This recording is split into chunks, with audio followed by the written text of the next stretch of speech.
Hey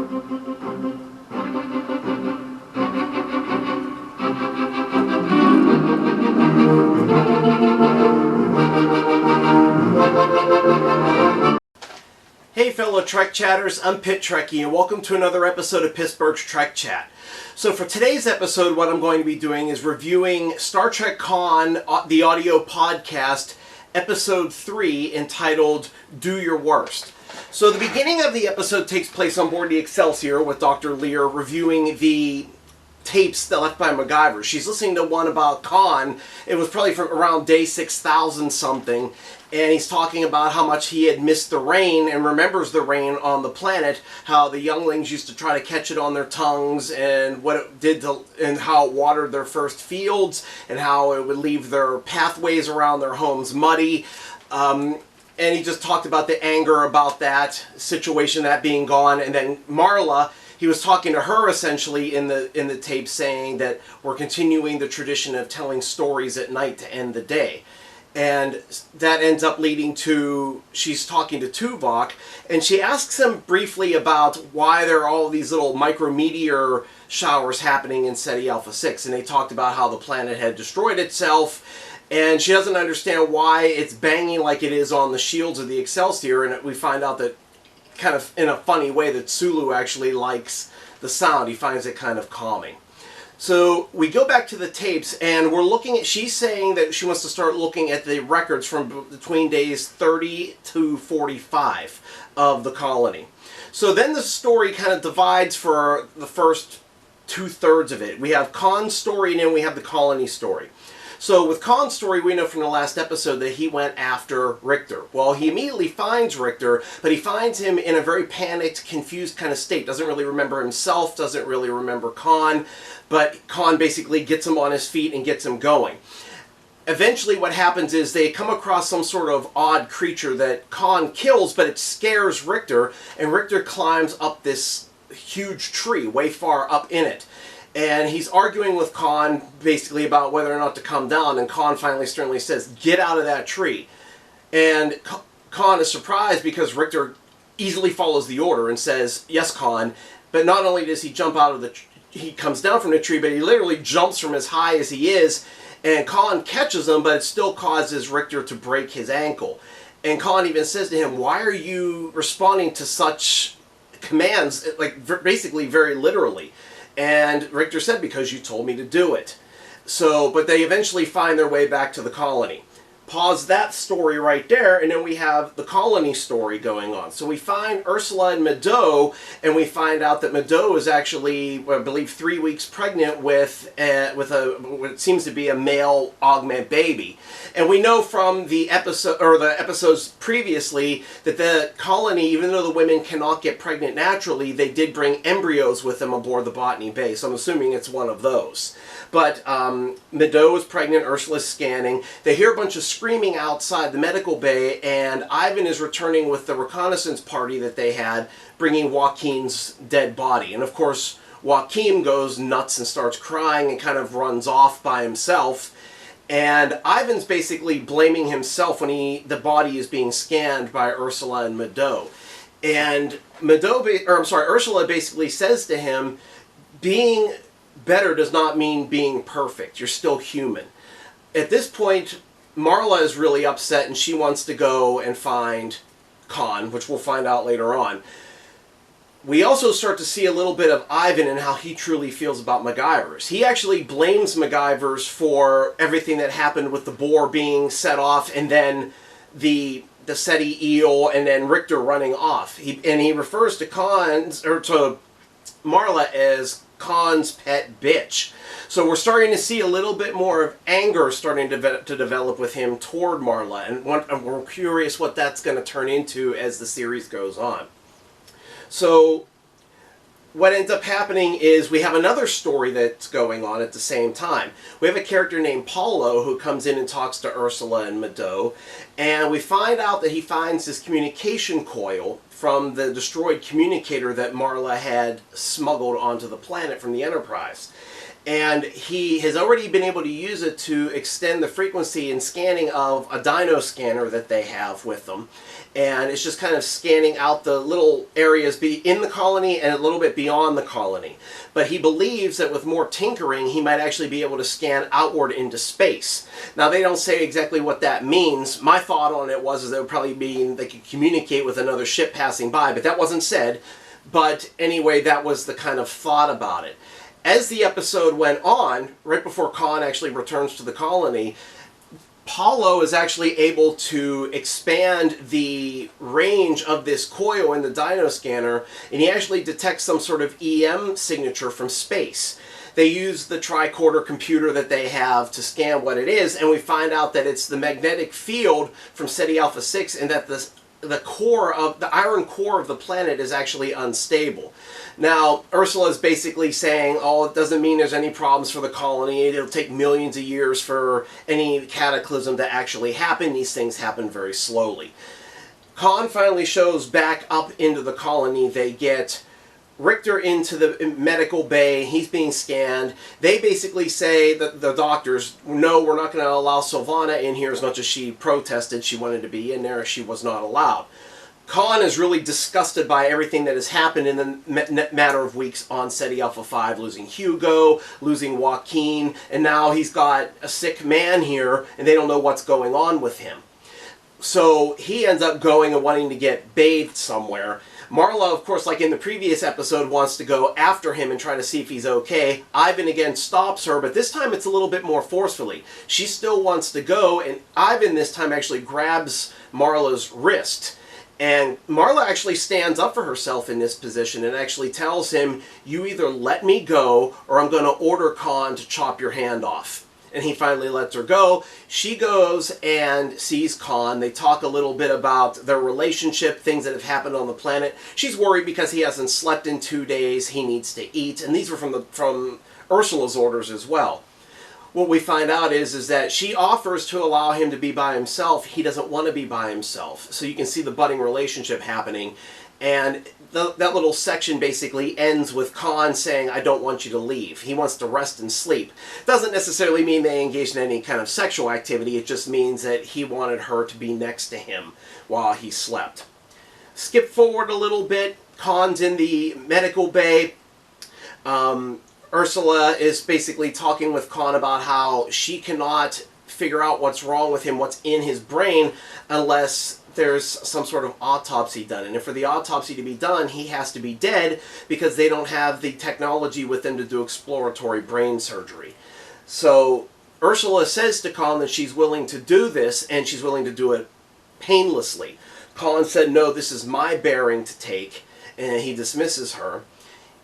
We find out right before that, though, that Sylvana is allowed by Ursula and Mado to actually see Richter because he's heavily sedated.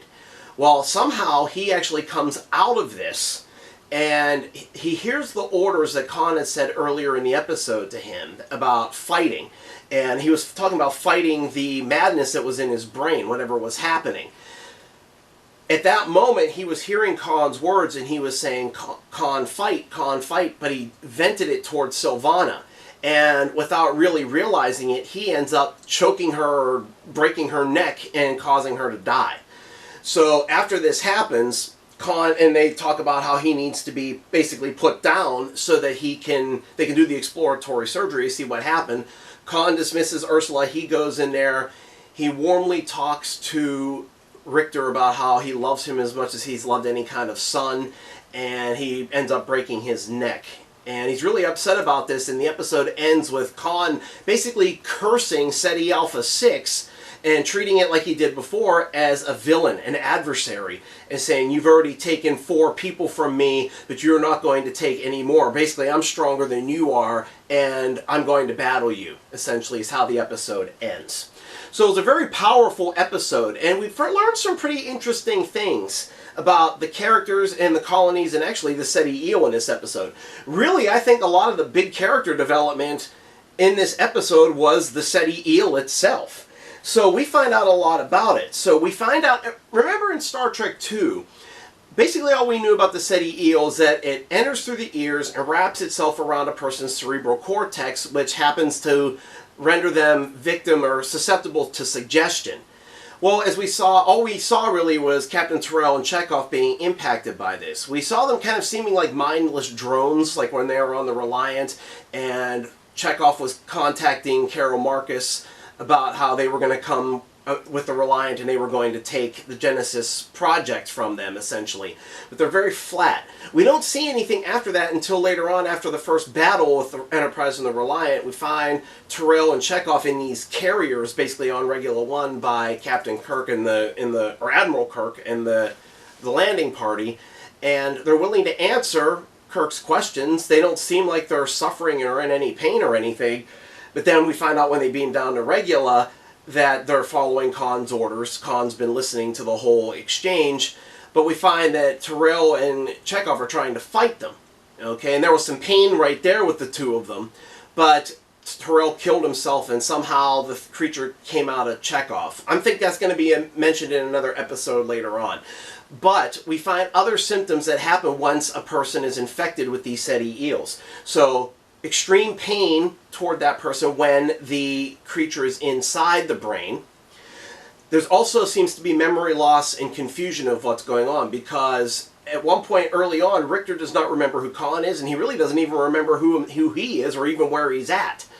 Then we find out that he's also very cold. Richter tells Khan how cold he is, and Khan says that your body's got a fever, is trying to fight whatever is inside your body. So extreme cold from fever is another symptom of the SETI eel. He also seems to have a lot of hallucinations going on in his head, a lot of auditory hallucinations. He hears a lot of voices that seem to be jumbled in his head, but can't really make sense of any of them. So hallucinations similar to what somebody with schizophrenia might experience. Also, we find out that there's low-level toxins that are being created by the creature, and this is happening while Ursula is scanning him in the medical bay. We also find out that there are a lot of stress hormones that are being released as a result of this low-level toxin. So this SETI eel is capable of doing a lot of damage structurally to a person before it ultimately drives the person mad and kills them. Other things that we learned in this episode, Khan and Marla's relationship is starting to strengthen. There seems to be a little bit more trust starting to build after everything that happened in Scheherazade. So Marla actually goes to Khan and tries to encourage him to make sure that he's sleeping, making sure that he's eating, that he needs to be the leader of the colony, and that's what he needs to rest and be able to do what's best for them. So we also see that he does not want Marla to leave. So obviously the feelings between each other are returning, and they're very mutual.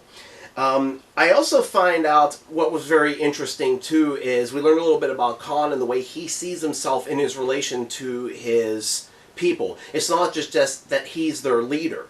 Now, it always seemed like, it's said in previous episodes, it's said in Space Seed and in Wrath of Khan, that these people have sworn to live and die under Khan's command many, many years ago.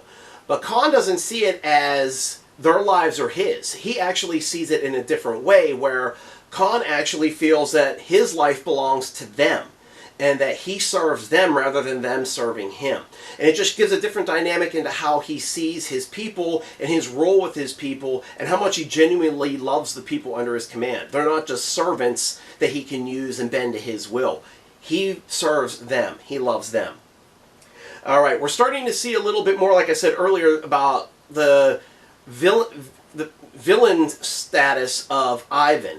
We're starting to see how much he does devalue Marla, calls her Khan's pet bitch, how he feels she has no real role in the colony, and he basically, obviously, he grabs her at some point when she wants to go after Khan. The first time he didn't do that in the previous episode.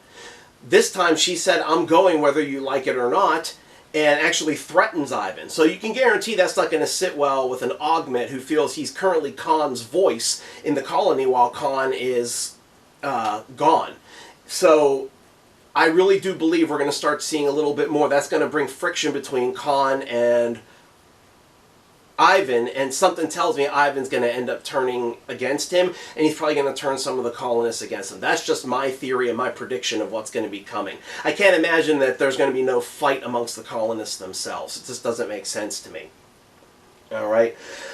It's nice to see that Mado and Ursula are expecting a baby, so we see that the colony is going to continue. Which actually, if you think about it, kind of makes sense, because if you look at the characters, the people in Star Trek II, they seem to be a lot younger and a lot different than the survivors that were from the Botany Bay in Space Seed. So I'm wondering if a lot of the characters we see by the end of this series and leading into the Wrath of Khan are going to be these young children rather than Khan's original survivors from the Botany Bay, or at least a majority of them will be ones who were born during the time of the colony. All right. It's also interesting we find out that because of the genetic changes that were made to the augments, the gestation of a human augment is going to be around 36 weeks rather than, 40 weeks or something to that effect for a standard human. So only 36 weeks. Alrighty. We also learned that the colony is starting to grow, that right now they've been feeding off of the rations that have been given to them from the Enterprise and whatever food storages they had on board the Botany Bay. But they're going to be within the next day or so, they're going to actually be starting to clear out an area for plantation. And they were talking about how they're going to plant at least potatoes, and they think Ivan would like that, probably because of his nationality or origin. All right. We also see that Marla's relationship with the younglings is starting to form. We already know that she seemed to solidify her relationship to some degree with Erica and Richter and Sylvana in the previous episode. They were talking about young love, and they were talking about how Marla and Richter were talking about his skills weren't really used to fight. It was more to do art, and how she bonded with him with that. So that seemed to have solidified in that episode. She still doesn't believe that Ursula has much use for her at this point. But we also see her starting to bond with Joaquin after he finds out that his father had been killed in the previous episode. So we find out a little bit more about Marla as well, is that her father died when she was a young adolescent as well, similar to Joaquin at this point. So and they start to talk about the spirituality of the colony, which I thought was really interesting, but it makes sense what they talked about. So they don't really believe in any god or any gods. What they believe, and this is what from Joaquin himself, is that they all believe in Khan. They didn't say that they believe Khan is a god, but they said that they believe in Khan, and that's it, and that their lives belong to Khan. And they will do whatever they have to make sure that he survives and that the colony survives. So, very interesting. So now she's building more with Joaquin, which is going to, hopefully by extension, keep building these relationships with the younger colonists, while the other colonists are kind of very leery about her at this time. All right. So that is basically my review for episode 3 of the Star Trek Con audio podcast, Do Your Worst.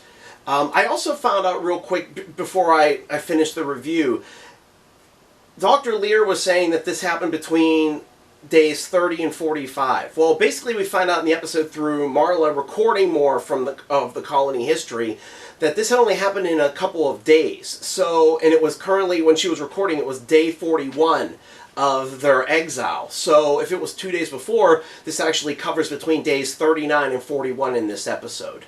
So we know we still have at least, 4 months at least, or actually 4.5 months before SETI Alpha 6 explodes. So it'll be interesting to see as episode 4 goes on, how much does that advance the story, how far? Is it just going to be another couple of days, or is it going to be a little bit farther? I know we want to get us moving here a little bit because we're going to be moving into episode 4, and I think we only have, 8 or 10 episodes of this series. So we got to get to the point where SETI Alpha 6 explodes and we see what happens to the colony after the planet's destruction. So again, that is my review of episode 3 of Star Trek Con. Please comment down below, let me know what you think of the episode itself and my review of it. I will get back to you as soon as you can. If you're interested in following the show and watching previous episodes of Pittsburgh's Trek Chat, please follow the show. Go down to youtube.com, type in Pittsburgh's Trek Chat in the search engine, and it'll take you directly to my channel. You can watch previous episodes. You can follow the show on facebook.com/Pittsburgh's Trek Chat. You can also follow the show on X at PGH Trek Chat. Looking forward to the next episode. Until then, may yins live long and prosper.